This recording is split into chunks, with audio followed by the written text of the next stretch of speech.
আজি বিৰোধী দলৰ আহ্বানক আওকাণ কৰি পেলাই মিত্ৰজোঁটৰ আহ্বানৰ কাৰণে ভোট দি তেওঁলোকে বিপুল ভোটত জয় কৰিছে 5টা সমষ্টিত। গোসাইগাঁও সমষ্টিত জিৰণ বসুমতাৰী UPPLৰ হৈ জয়ী হ'ল আৰু তামোলপুৰত মানে আমাৰ জলেন দৈমাৰী UPPLৰ হৈ জয়ী হ'ল। বাকী মানে আমাৰ মিত্ৰজোঁটৰ সমৰ্থনত আমাৰ ভৱানীপুৰ থাওৰা মৰিয়নি চবতে জয়ী হৈ গ'ল। আজিৰ দিনত এইটো এনেই অনাকাংক্ষিত নাছিলে। আমি আশাই কৰিছিলোঁ যে 5টা সমষ্টিত আমি জিকিম,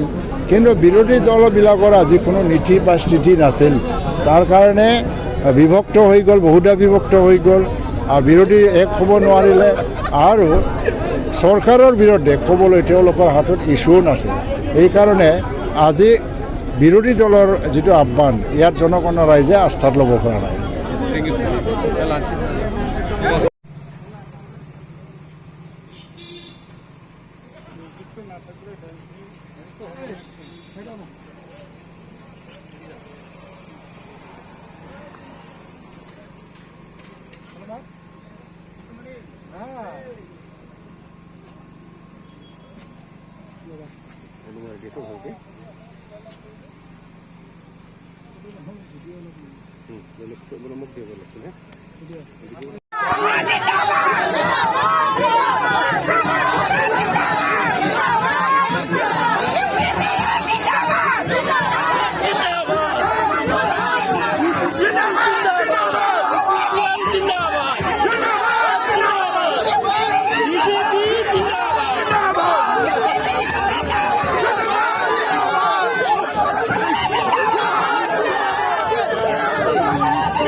जिंदाबाद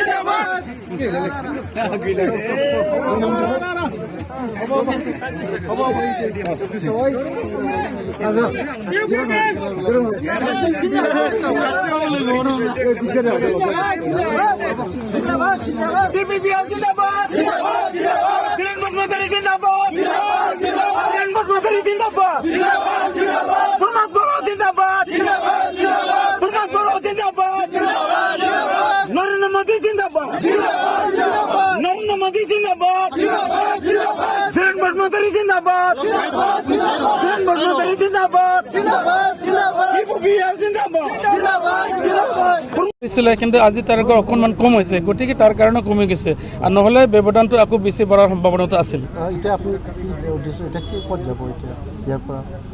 ইয়াৰ পৰা ক'ত যায় মই এতিয়া সঠিকে ক'ব নোৱাৰোঁ কাৰণ আমাৰ মিত্ৰ জোঁটৰ আমাৰ সন্মানীয় আমাৰ নেতাসকলে আহিছে এওঁলোকৰ লগত আলোচনা কৰিম তেখেতসকলে য'ত মানে যাবকৈ বা এটা যদি ইংগিত দিয়ে নিশ্চয় বেলেগতো মই যাব পাৰোঁ বুলি ভাবি লৈছোঁ কিন্তু নিজাববীয়াকৈ মই এতিয়া ক'ব নোৱাৰিম সন্মানীয় মুখ্যমন্ত্ৰী ডাঙৰীয়া তথা আমাৰ সন্মানীয় চিফ ছাৰক মই আজি লগ ধৰিব পাৰিম না নাই এইবুলি মই ক'ব পৰা নাই কাৰণ মই ইয়াত ব্যস্ত থকাৰ কাৰণে আমাৰ ছাৰসকলৰ লগত মই সংযোগ কৰিব মানে পৰা নাই তাৰ কাৰণে মই ক'ব নোৱাৰিম এইটো এবাৰ ইউপিপিএল বিজেপিয়ে এই সিটটো উদ্ধাৰ কৰিবলৈ সক্ষম হৈছে সঁচা হৈছে কি আজি তাৰিখত আপোনালোকে যিটো ফলাফল দেখিলে 28 নম্বৰ গোসাইগাঁও সমষ্টিটো আমি মিত্ৰজোঁট হিচাপে আমি উদ্ধাৰ কৰিবলৈ সক্ষম হৈছোঁ আৰু ভৱিষ্যতে আমাৰ মিত্ৰজোঁটৰ যিজন প্ৰাৰ্থীয়ে মই নহ'লে বেলেগেও যদি হয় ইয়াতে এইটো আমি আমাৰ হাততে ৰাখিব পাৰিম বুলি দৃঢ় বিশ্বাস আছে কোনটো এৰিয়াত বেছি আপুনি ষ্ট্ৰেছ দিব এই এৰিয়াত গোসাইগাঁও সমষ্টি বুলি ক'লে আপোনালোকে নিশ্চয় জানে গোটেই এণ্টায়াৰ গোসাইগাঁও এলেকাত মানে আমাৰ চুকীকণে যেনেকুৱা ধৰণৰ কাম বন হ'ব লাগিছিলে হোৱা নাই গতিকে স্পেচিফিক এই অঞ্চল বুলি মই নক'ম গোসাইগাঁও অঞ্চলৰ ভিতৰত য'ত যেনেকুৱা সমস্যাবোৰ আছে তাতে মানে সমস্যা সমাধান কৰিবৰ কাৰণে মই আগবাঢ়ি যাম আৰু ৰাইজৰ লগত থাকিবলৈ মই কাম কৰিম